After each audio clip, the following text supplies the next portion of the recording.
in keeping the first things first, I'm always amazed at how the Lord works out the praise time through the skill of our team and Aaron's coordination.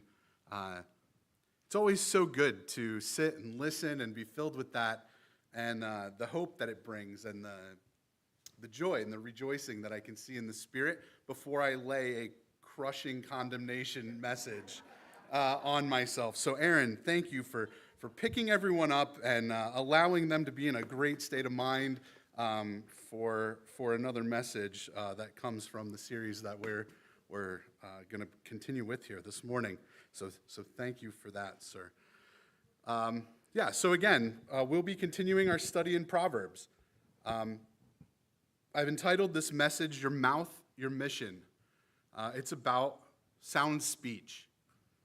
And if you've been in attendance for a while, you'll recognize that for some unknown reason, the Lord decided that I really need to work on this. And it's something I should spend a lot of time and effort focused on, because I think this is my third message on how we should relate to one another, speak to one another over the last, whatever it's been, year and a little bit here. So I'm listening, God. So this is what's going on here. And I'd like to begin today with a picture, two pictures actually, that I'm sure you've all lived or seen at some point. So use your imaginations for a moment. Imagine being near the customer service counter of a business. The next thing you know, a customer comes storming into the store. They're furious. Whatever package they had ordered wasn't right. Perhaps it arrived damaged. They're loud. They're red-faced. They're ready to fight basically anyone that they can find with a name tag that belongs to that store. And you've got two employees standing ready with differing approaches to this situation. The first snaps back at the man, says, "Sir, I'm going to need you to calm down." Does that ever work? And the argument explodes. It becomes much more than either one of them probably had in mind to start with. Nothing is solved. No one feels better. And the argument continues. The second employee, on the other hand, handles the situation in a completely different manner. That second employee looks at the situation, assesses what's going on, and says, "I'm really sorry that this happened. Perhaps there's a way that we can work together to fix this for you. Let's see what we can do." And the storm passes, and everyone is involved that feels better about the situation, and calm and peace are restored to the customer service counter until the next angry customer arrives. Same situation, different kind of speech, radically different outcomes. Well, our mouths are part of our mission. Our speech is not a side issue. In the Christian life, it's a focus. It's a kingdom-building assignment. Speech that honors God is part of our mission. And today we're going to explore 4 different passages from Proverbs that shape the mission of our speech and how we speak to one another and those around us. And I handled this a little differently than I did the last few. I took each one of these and essentially wrote myself a mini sermon to deliver to you. And what I found was that by doing it that way, there's a thread that weaves through all of this. And I hope you'll pick up on that. There's going to be some repetition to what we cover, and I hope that you'll see that the angles are a little different as we see the same verses supporting things over and over again, but from a different perspective. So the first is about the weight of our words. Proverbs 15:1. If we read that, it says, "A soft answer turns away wrath, but a harsh word stirs up anger." So the scenario I just laid out for you is a pretty good example of how that might happen realistically in the world. But it's important to remember that harsh words don't just respond to anger. They multiply it. It doesn't do anyone any good to be harsh. And Scripture never treats this as a casual matter. Words help us build bridges to one another or burn them down. And the Bible's full of reminders about the weight of our words and how we use them. For instance, Proverbs 18:21 says, "Death and life are in the power of the tongue." This means that your words carry life, or they can cut someone down spiritually in death. Matthew 12:36, Jesus says that we will give an account for every careless word, not evil words, careless words. It's not about being evil or angry, but it's about being careless and not having thought about how we deal with one another. James, what I preached on previously, says the tongue is small, but it can set a forest ablaze.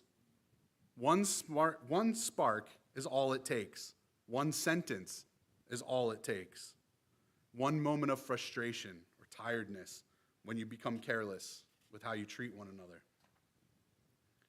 Now again, some people will tell you that a soft answer is weak, means avoiding the truth. Well, that's not true at all. Scripture never calls us to silence. That's not helpful. It calls us to something that's spirit-governed. A soft answer is not weakness. It's strength under control. Again, we can see this in the Bible. Ephesians 4:15 says, "Speak the truth in love." Truth without love, that's called brutality.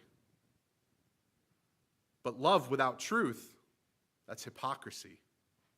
We need to think about those things when we're speaking. The two must go together at all times. In Colossians 4:6, it says, "Let your speech always be gracious, seasoned with salt." Why? What does salt do? It preserves, intensifies flavor. It helps heal. It makes things better. And in Proverbs 25:15, it says, "A soft tongue will break a bone," meaning that gentleness in your speech can accomplish much more than force ever could. Solomon then says that harsh words, quote, "stir up anger." Well, what does that mean? It means that they activate our pride. Easy sin to fall into. They trigger defensiveness, and it escalates tension between people. In Proverbs, we can read in Proverbs 29:22 that a man of wrath stirs up strife, meaning that angry people create angry people and angry environments. Back to James, chapter 1, verse 20, says, "The anger of man does not produce the righteousness of God." Meaning your anger, when you let it overcome your speech, will never accomplish the will of God. In Proverbs 12:18 says, "There is one whose rash words are like sword thrusts," meaning that harsh speech is essentially verbal swordplay. And what does that do? It wounds. It provokes. It pulls forth more anger, and it escalates situations. Let me add a modern take on this. The car horn. As we're driving, what do we think? A gentle tap on the horn says what? Hey, heads up, take a look, here I am. A long, angry blast on the same horn says, what is wrong with you? Right? One corrects, but the other provokes. Harsh speech is the equivalent of laying on the horn. Harsh words don't solve problems. They just create more. Jesus confronted sin, so can we. He did it boldly, but never with sinful harshness. His words calmed the storms, both literally in the sea and figuratively in human hearts, emotionally. So if Jesus spoke with grace and with truth, and we claim to have Jesus within us, then so must we speak with grace and truth. You might say that's easy to read in the Bible, Dale. It's all over. Well, let's be practical. How do we cultivate these soft answers? And again, I say to you, as we look at these practical assessments, you might see a pattern start to emerge in my study. I say to you first, pause before you speak. Proverbs 17:27 says, "Whoever restrains his words has knowledge." A soft answer often begins with a holy, quiet pause. Time to reflect, say a small prayer, maybe ask for guidance. Lower your volume. Proverbs 15:18, "A hot-tempered man stirs up strife, but he who is slow to anger quiets contention." Anger feeds on volume. The more you yell, the more they yell. Then you yell, and they yell. And it goes on and on and on. But gentleness, quietness, calmness begets more calmness. It starves the anger from the conversation. 3, I would say, choose words that heal, not hurt. In Proverbs 16:24, we read, "Gracious words are like a honeycomb." And I think you'll see that one come up multiple times as we speak today. Meaning you got to ask yourself, will this sentence build a bridge or will it burn one? Last, I would say in this particular regard, remember the goal. Sound speech is not natural to us. It's supernatural. It flows from our heart, but our heart has to be surrendered to Christ. Because anger is a lot like a fire. If we're harsh, we're adding gasoline. But if we're soft, it's like using a fire extinguisher. Every conversation then gives us a choice. Do we fuel the fire or do we fight it and show the light of Christ? If we move into the second reading for the day, we talk a little bit about the sweetness of our speech. Reading Proverbs 16:21, it says, "The wise of heart is called discerning, and sweetness of speech increases persuasiveness." That tells us that our tone travels faster and farther than anything else.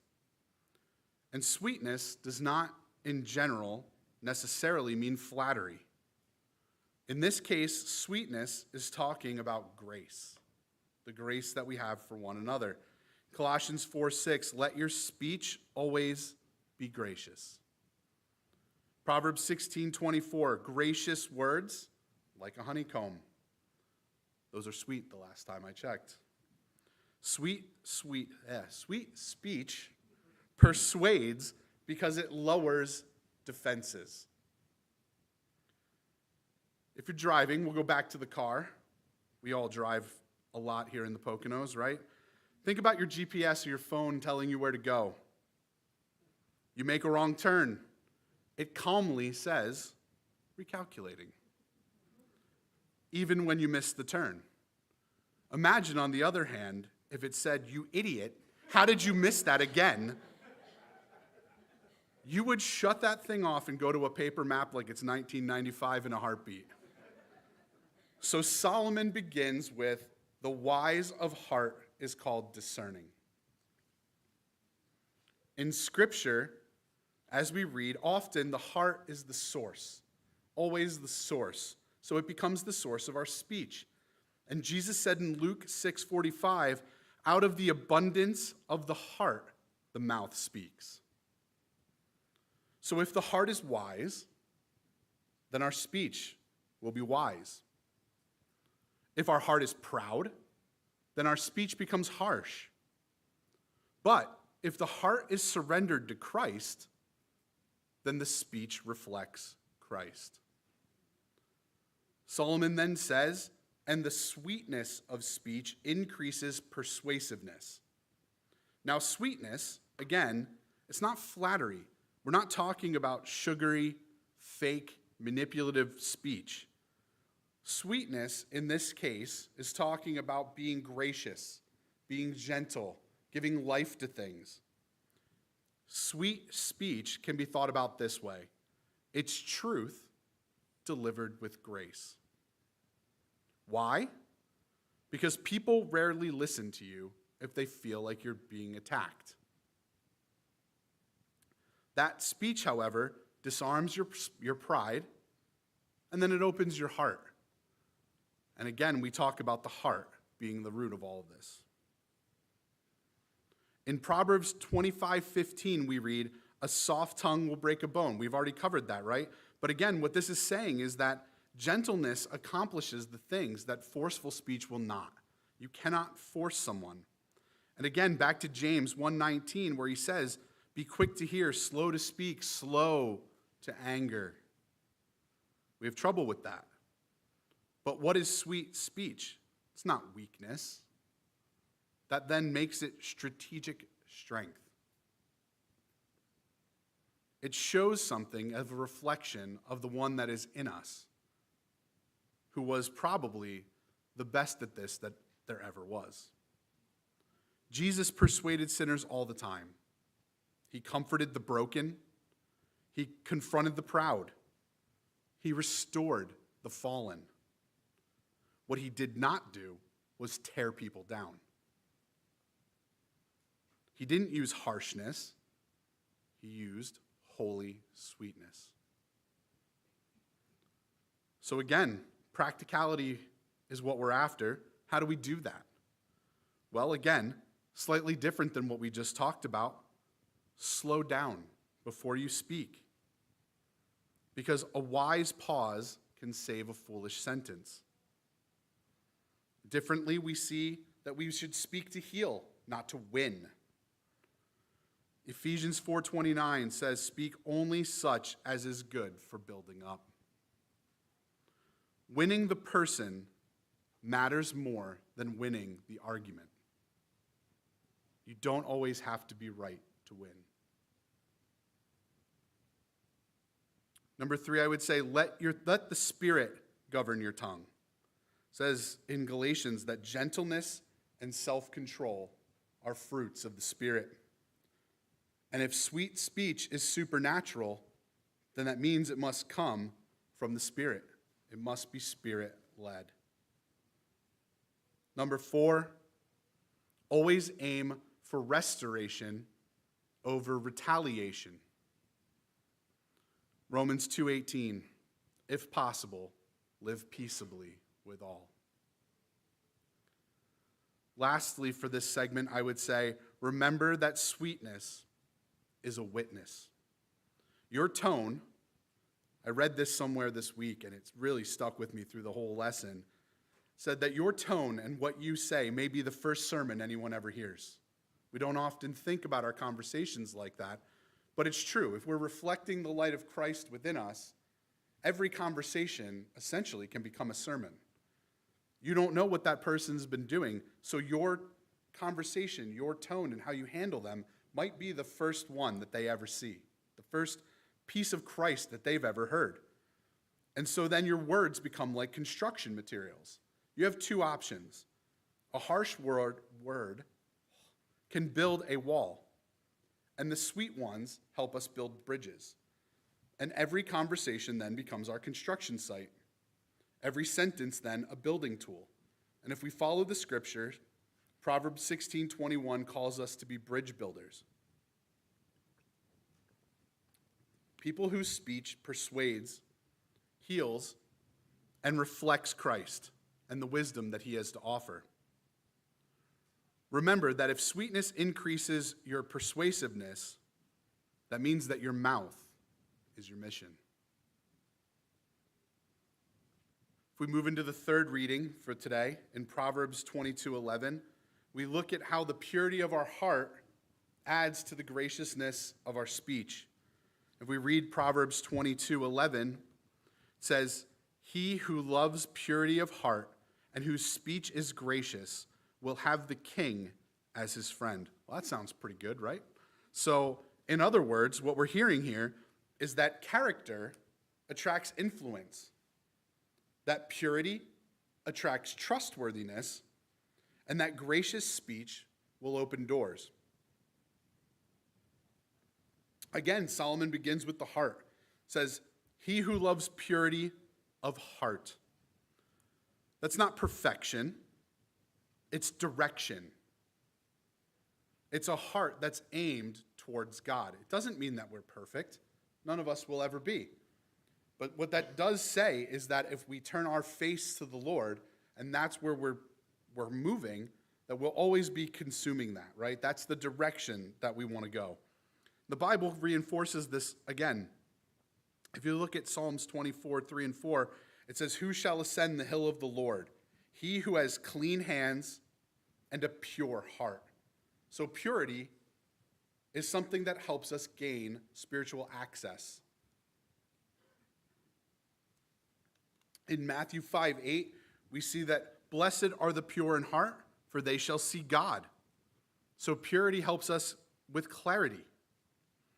And in 1 Samuel 16:7, it says, "Man looks on the outward appearance, but the Lord looks on the heart." So again, here we see that God values our purity over our performance. What happens in this world matters little to God compared to what your heart is and what your heart is doing for him. Are you truly following God's leading? Have you surrendered yourself to that life? Purity of heart means that your motives are clean, that your intentions are honest, and that your desire is to be aligned with what God has for your life.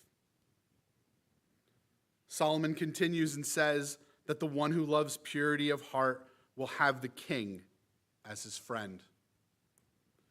Well, as is now and in ancient times, kings would surround themselves with the people they trusted, people that had integrity, or they felt had integrity, honesty, and purity. We look to Joseph in the Genesis story, right? His purity of heart, even while in prison, brought him into friendship and favor with a Pharaoh. We look to Daniel, and his purity made him the trusted advisor of kings across multiple empires. We look at Nehemiah. The integrity that he held earned him the king's confidence and the king's resources. So Solomon adds that this speech is gracious, that a pure heart produces gracious speech, and that the clean heart that we're dealing with here leads to clean words. In Luke, again, we've heard before, right? The abundance of the heart is what the mouth speaks. It means that your mouth will eventually reveal your heart. You can mask it for a while, but eventually it always comes out. Again, we read about how our speech should be gracious, seasoned with salt. I go back to Colossians. Or Proverbs. We have to make sure that gracious speech preserves our relationships, seasoning them with salt. In Proverbs 16, again, we see that the gracious words are like a honeycomb, but the blessed part of this is what comes after that, and good for the body. Because the sweetness of our speech and the way we deliver it can help heal things. So our gracious speech then becomes not flattery, it becomes truth delivered in kindness. Starting to see the thread weaving through all of this here? Solomon says that one with gracious speech will have the king as his friend. Why? Because gracious speech is rare in our fallen world. Because it's refreshing. And because it's powerful. You can feel when someone has clean intent. You know when people have clear desires. And you can feel when God is moving someone's life. Again, we can look to more powerful examples. We look to the book of Esther. Esther's gracious speech softened a king's heart enough to save her people. Jonathan's gracious words built friendship with David. It transcended all politics. Jesus himself in Luke chapter 4 says, all spoke well of him and marveled at the gracious words that came from his mouth. So I say to you, if earthly kings are drawn to such gracious speech, how much more is the King of Kings who we're modeled after? And as we look to apply some of this, we can think about the places that God has put us in our lives, positions of leadership. People follow leaders whose hearts are pure and whose words are gracious, because that purity earns trust. And gracious speech earns influence. That's how you become followed and not a follower of the world. It affects our reputations. That purity of heart that we establish shapes how people will talk about you when you're not in the room. That gracious speech will shape how they listen to you, though, when you are. And that's your reputation. It affects our evangelism because that purity gives us credibility. That gracious speech gives you approachability. So if you're credible and people will speak with you, you have infinite opportunity then to evangelize. And together, those give you opportunities. Opportunities to what? Opportunities to plant the seed, to allow the Spirit to move and to work and to fuel the kingdom. They're important for us. And lastly, how do you handle criticism? A pure heart doesn't react defensively. Gracious speech doesn't retaliate aggressively. But together, when you use both of those to defend your accusations, they reflect Christ in a beautiful way. And people will always notice that you're a little bit different. Again, I will say, here's another comparison that I read this week, and I thought it was pretty apt to this section of Scripture, that purity without grace becomes harsh legalism. Grace's speech, though, without purity is just manipulation. But when you put the two together, that becomes influence. And if you do that with a heart directed to Christ, you can't go wrong. And if you do all of that consistently, you'll let your mouth become part of your mission. And so if we practically look at this again, I say that one of the first things you want to do is to guard your heart daily. Purity begins with honest prayer. We need to filter our thoughts because your thoughts shape your words. Slow your speech because, as we've said before, restraint is wisdom. A pure heart always pauses before it speaks. Lastly, for this section, I would say, remember who you represent. Think on that before you speak, because you're an ambassador of Christ, and those words carry weight in the kingdom. So our last section is about fitly spoken words. If we read Proverbs 25:11, it says, "A word fitly spoken is like apples of gold in a setting of silver." So let's start with another moment we can all relate to. You send a text message. You thought it was clear. You felt it was kind. Perhaps you even thought it was helpful. But the person on the other end reads it with the wrong tone. They've had a bad morning, and suddenly you're in trouble. You meant, sure, that's fine. But what they read was, sure, fine. Tone matters. And now you're apologizing for something you never meant to say. Or, perhaps worse, you're betrayed by the dreaded autocorrect. And you try to text your spouse, "I love you." What has the phone said? "I loaf you." And all of a sudden, you're all confused. No one knows what's going on, and you have to move through and recommunicate. And why? Because those words were not fit together correctly. Because words matter. The tone matters, and the timing matters. So Proverbs 25 tells us that when words are spoken fitly, together at the right time, in the right way, and with the right heart, they can become something beautiful instead of your wife thinking you loaf her. Solomon paints that same picture as apples set in a setting of silver. So this is ancient language that referred to jewelry making, actually, if you look at the base of these words. And what it's really referring to is something's beauty, its craftsmanship, its value. and how intentionally it was made. Maybe not just how beautiful it is, right? Gold and silver shine, but it was intentionally made for a beautiful purpose. So fitly spoken words, then, are not accidental. They're crafted. They're thoughtful. And we go back a step, they're spirit-led. Again, the Bible always reinforces this. Proverbs 15:23 says, to make an apt answer is a joy to a man, meaning that the right words in a situation should bring you joy, that you were able to control that situation correctly. In Ecclesiastes 3:7, it says, there is a time to keep silence and a time to speak. This refers to timing. Timing matters. And sometimes the best thing is say nothing at all. Fitly spoken words are beautiful because they're timely, they're true, and if we do them with a heart centered on Christ, they're also tender. They come from a heart that's been shaped by God. I think about it a lot this way when we talk about the purity of the heart and how everything comes from it. If you know me, you'll know that I'm a coffee guy.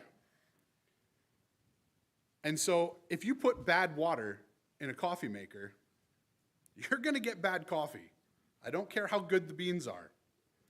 If you put pure water in the coffee maker, you're going to make a good cup of coffee.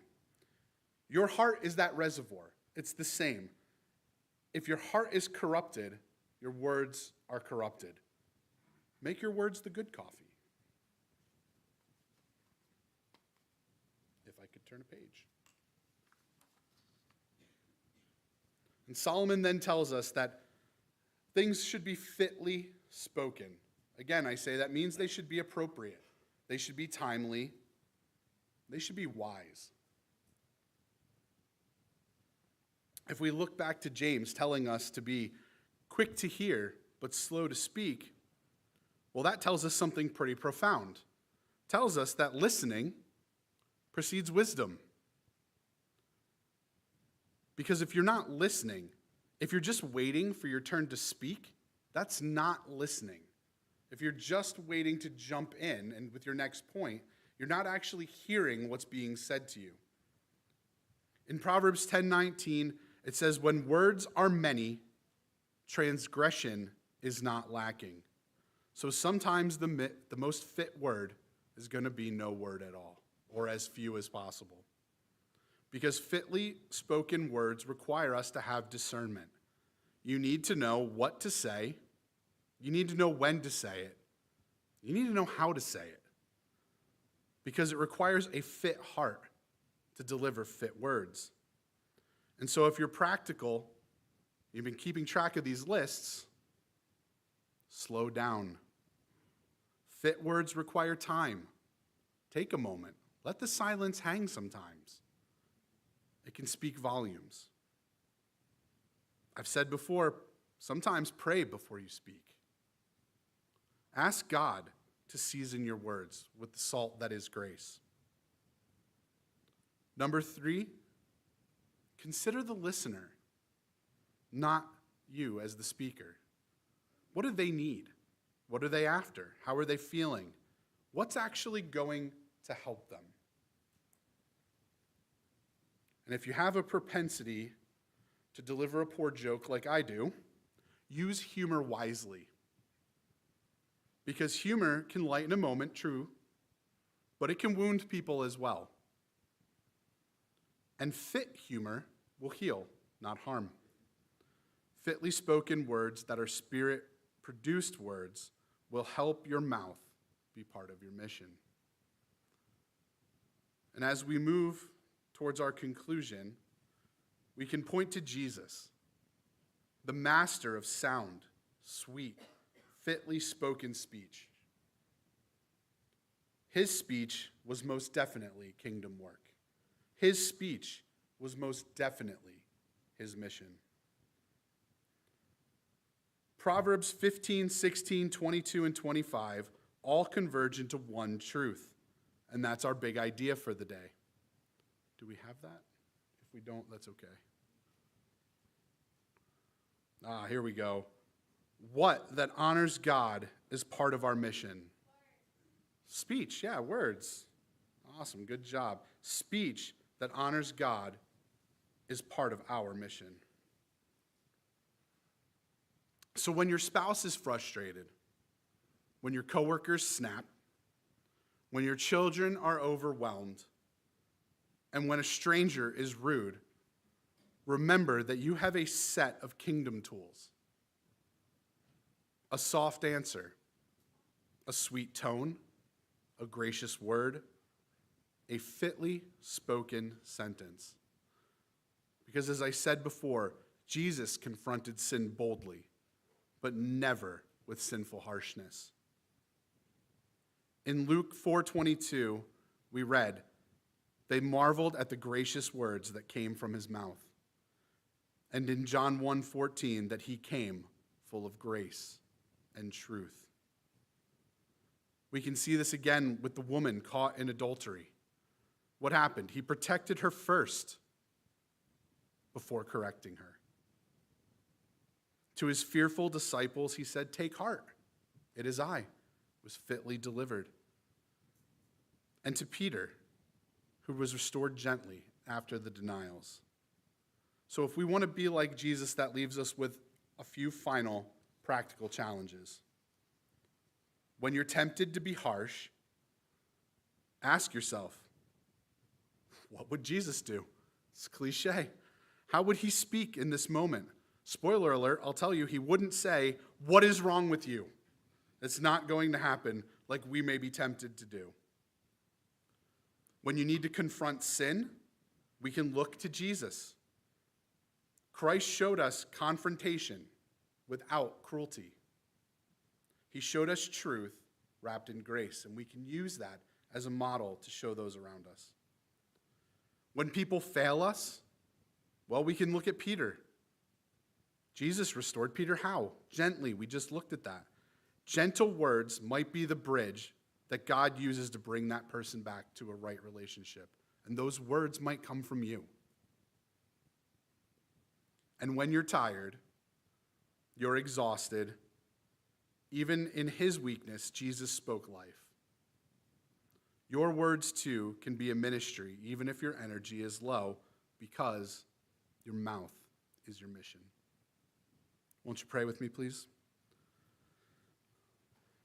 Lord, as always, we're so thankful to be able to look into your word, to gain confidence in our knowledge, things that you've provided for us. We ask that you sanctify our speech, that you purify our hearts, that you would season our words with grace. Make our tones gentle, our timing wise, and our conversations Christ-like. Please let our mouths reflect our mission.